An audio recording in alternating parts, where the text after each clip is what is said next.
आज हम XC2 conservation. सबसे पहले समझते हैं XC2 कंजर्वेशन का मतलब क्या है। XC2 कंजर्वेशन का अर्थ है किसी भी स्पीशीज का संरक्षण उसके नेचुरल हैबिटेट के बाहर करना। जब कोई प्रजाति बहुत ज्यादा एंडेंजर्ड हो जाती है या उसका प्राकृतिक आवास नष्ट हो जाता है, तब इस मेथड का उपयोग किया जाता है। इसके उदाहरण हैं जू, बॉटनिकल गार्डन्स और सीड बैंक। अब बात करते हैं इसकी जरूरत क्यों है। आज के समय में habitat loss, climate change, poaching, pollution और इन्वेसिव स्पीशीज जैसी समस्याएं तेजी से बढ़ रही हैं। इन सब कारणों से कई प्रजातियां विलुप्त होने के कगार पर हैं। इसलिए XC2 कंजर्वेशन एक बैकअप सिस्टम की तरह काम करता है जो स्पीशीज को एक्सटिंक्शन से बचाने में मदद करता है। अब इसके प्रमुख मेथड्स समझते हैं। जू और एक्वेरियम, जहां जानवरों को नियंत्रित वातावरण में रखा जाता है। बॉटनिकल गार्डन्स, जहां दुर्लभ पौधों को संरक्षित किया जाता है। सीड बैंक और जीन बैंक, जहां बीजों को भविष्य के लिए सुरक्षित रखा जाता है।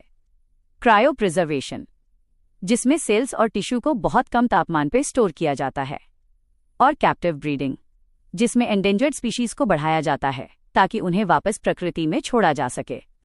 अब भारत के कुछ महत्वपूर्ण उदाहरण: national geological park, national bureau of plant genetic resources और इंडियन बॉटनिकल गार्डन। ये सभी संस्थान फ्लोरा और फौना के संरक्षण में महत्वपूर्ण भूमिका निभाते हैं। अब सरकारी पहल: national biodiversity action plan, integrated development of wild life habitats, central zoo authority और ICAR के तहत जीन बैंक। ये सभी XC2 कंजर्वेशन को मजबूत करते हैं। अब इसके फायदे: ये स्पीशीज को एक्सटिंक्शन से बचाता है, साइंटिफिक रिसर्च और एजुकेशन में मदद करता है, कंट्रोल ब्रीडिंग से पॉपुलेशन बढ़ती है और जेनेटिक डाइवर्सिटी को सुरक्षित रखा जाता है। लेकिन कुछ सीमाएं भी हैं। यह बहुत महंगा होता है। आर्टिफिशियल एनवायरनमेंट के कारण नेचुरल बिहेवियर प्रभावित होता है। कम संख्या में स्पीशीज को ही संरक्षित किया जा सकता है और इनब्रीडिंग का खतरा भी रहता है।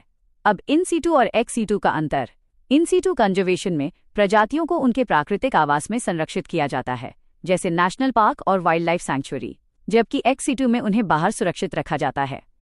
Image comparison between in situ and ex situ conservation. सबसे अच्छा तरीका क्या है? दोनों का कॉम्बिनेशन।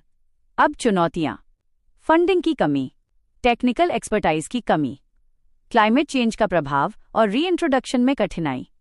अब वे फॉरवर्ड: जीन बैंक और रिसर्च को मजबूत करना होगा, कैप्टिव ब्रीडिंग को बेहतर बनाना होगा, बायोटेक्नोलॉजी जैसे DNA और क्लोनिंग का उपयोग करना होगा और पब्लिक अवेयरनेस व पार्टिसिपेशन बढ़ाना होगा। याद रखें, XC2 कंजर्वेशन मतलब एंडेंजर्ड स्पीशीज के लिए लाइफ इंश्योरेंस पॉलिसी।